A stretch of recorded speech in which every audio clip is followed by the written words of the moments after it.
प्यारे बच्चों, मैं हूं गुरु नितेश और आज आप हमको फेसबुक और यूट्यूब पे देख रहे हैं। आज बहुत दिनों के बाद हमने वीडियो बनाया। मुद्दा ये था कि अब बीपीएससी ट्री में कट ऑफ मार्क्स क्या हो सकता है। चूंकि सीटेट का रिजल्ट भी आ गया है, सीटेट अपेयरिंग लोग भी बीपीएससी में फॉर्म भरे थे और जैसा कि आपको हमने पहले बहुत बार बोला है, पहले भी बीपीएससी अध्यक्ष ने ये कहा था कि कट ऑफ मार्क्स कम किया जाएगा और फिर बोल रहे हैं कि हम 75% रिजल्ट देंगे 1 to 5 में। बहाली लगभग 80,000 के आसपास है, तो 80,000 में वो बोल रहे हैं कि हम 75% शिक्षकों को नियुक्ति करेंगे, 100% पर हम रिक्रूटमेंट नहीं करेंगे। लेकिन हमारा मानना है कि उनको 100% पर रिक्रूटमेंट किया जाए। जिनके पास मौका है, जो लोग परीक्षा में अपीयर हुए हैं, उनको परीक्षा से नियुक्ति पत्र दिया जाए। मामला सीटेट में आके अटक गया क्योंकि सीटेट में इस बार रिजल्ट बहुत अच्छा नहीं हुआ है। पूरे बिहार से लगभग 24,000 बच्चे ही 1 to 5 में क्वालिफाई किए हैं। अगर आप भी क्वालिफाई हैं तो आप बहुत ही बधाई के पात्र हैं। दूसरा चीज कि 3,80,000 डीएलएड के विद्यार्थी थे लगभग बिहार में, जिसमें से 1 लाख ऐसे बच्चे थे जो सीटेट अपेयरिंग में भरे हुए थे। तो जो सीटेट अपेयरिंग में भरे थे 1 लाख बच्चे, उसमें से मात्र 24,000 बच्चे ही पास किए हैं। बीपीएससी का सवाल भी बहुत अच्छा था, खराब नहीं था, है ना। तो बीपीएससी का सवाल जब अच्छा था तो ऑब्वियस सी बात है कि पहले से भी बीपीएससी अध्यक्ष कह रहे हैं कि कट ऑफ को हम कम करेंगे, क्योंकि उनको नंबर ऑफ क्वालिफाइड स्टूडेंट्स नहीं मिल रहे हैं। यह एक सत्य है। जो उन्होंने क्वालिफाइंग मार्क्स रखा था, उस क्वालिफाइंग मार्क्स तक वो नहीं पहुंच पा रहे हैं बच्चे, इसलिए वो कह रहे हैं कि हम 75% ही रिजल्ट देंगे। आपको जैसा कि पता है, अक्टूबर में बीपीएससी ट्री का दूसरा फेज का एग्जाम होना है। अक्टूबर में विज्ञापन आएगा, नवंबर में एग्जाम होगा। तो आप लगे हुए हैं, आप तैयारी करें। बीएड वालों के लिए यह मौका है। 6 to 8 में लगभग 80,000 वैकेंसी आने वाली है और अगर अभी 75% सीटों पर रिजल्ट दिया गया तो इसके बचे हुए 25% सीट की बहाली भी अगले बीपीएससी में, जो कि नवंबर महीना में होना है, उसमें इसको जोड़ के लिया जाएगा। फिलहाल जो रिजल्ट आएगा वो पहले 11th 12th का रिजल्ट आएगा, फिर 9th 10th का रिजल्ट आएगा और फिर 1 to 5 का रिजल्ट आएगा। उसके बाद आप लोग का डॉक्यूमेंट वेरिफिकेशन किया जाएगा, फिर एक आपको इंडक्शन ट्रेनिंग दिया जाएगा और फिर आपको ज्वाइन करा दिया जाएगा आपने अपने विद्यालय में। बहुत जल्द जो OMR आप लोग एग्जाम हॉल में रंगे हैं, वह OMR भी आपके सामने दे दिया जाएगा, मतलब आपके लिए उपलब्ध करा दिया जाएगा। इसमें कहीं कोई बड़ी बात नहीं है। यह भी संभावना है कि बहुत जल्द ऐसा हो।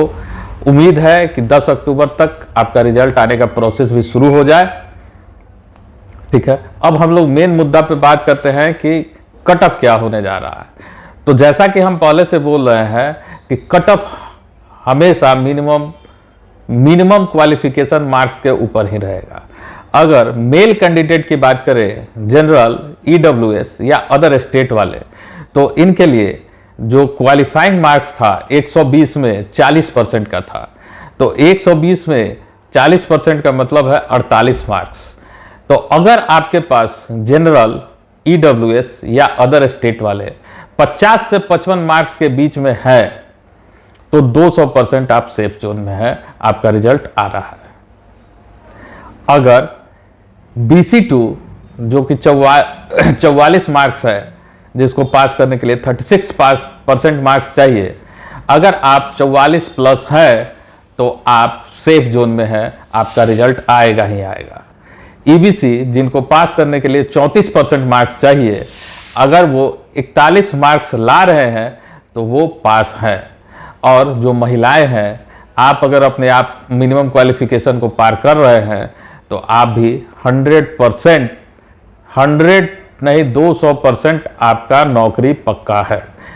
PH, फीमेल, SC ST सबके लिए मिनिमम क्वालिफिकेशन, मिनिमम मार्क्स 32%, मतलब 39 मार्क्स अगर आपको आ रहा है, जिसमें स्वतंत्रता सेनानी भी शामिल है, तो आप सेफ जोन में है। महिलाएं कहीं नहीं, 1% भी दुविधा नहीं रखना है, आपका नौकरी पक्का है। हो सकता है कि कट ऑफ मार्क्स भी घटे, बार बार इस बात की चर्चा हो रही है कि कट ऑफ मार्क्स घटे, तो कट ऑफ मार्क्स कब घटता है? कट ऑफ मार्क्स घटने का एक ही कारण है ना, इसके बाद तो आपको एग्जाम है नहीं। कट ऑफ मार्क्स बार बार अगर कट ऑफ मार्क्स घटाने की बात हो रही है तो इसका एक ही मात्र कारण है कि जितना सीट है उतने विद्यार्थी पूरे नहीं हो रहे हैं, उतने विद्यार्थी का फाइनल रिजल्ट नहीं हो पा रहा है। ये सबसे बड़ा कारण है कि आपका कट ऑफ मार्क्स घटेगा, और ऐसा अभी तक उम्मीद है कि हर कैटेगरी में 4-5 नंबर कम नीचे जाएगा। तो जो मिनिमम क्वालिफिकेशन से 4-5 नंबर कम पे भी है, वो भी अभी तक के हिसाब से सेफ जोन में है।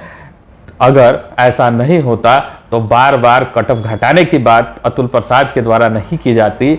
अगर ऐसा नहीं होता तो 75% रिजल्ट देने की बात नहीं की जाती। अब आप ही खुद सोचिए कि 3,80,000 में से लगभग 80,000 बच्चे तो पहले ही चले गए। कुछ बच्चे वैसे होंगे जो इसमें भी उतना अच्छा परफॉर्म नहीं किया है, कुछ 1.5% ही बच्चे हैं जो 70-80 नंबर ला रहे हैं। सबको पता है जितना जल्दी में परीक्षा हुआ है, इतना देर में इस स्तर के एग्जाम देने के लिए तैयारी पूरी नहीं थी।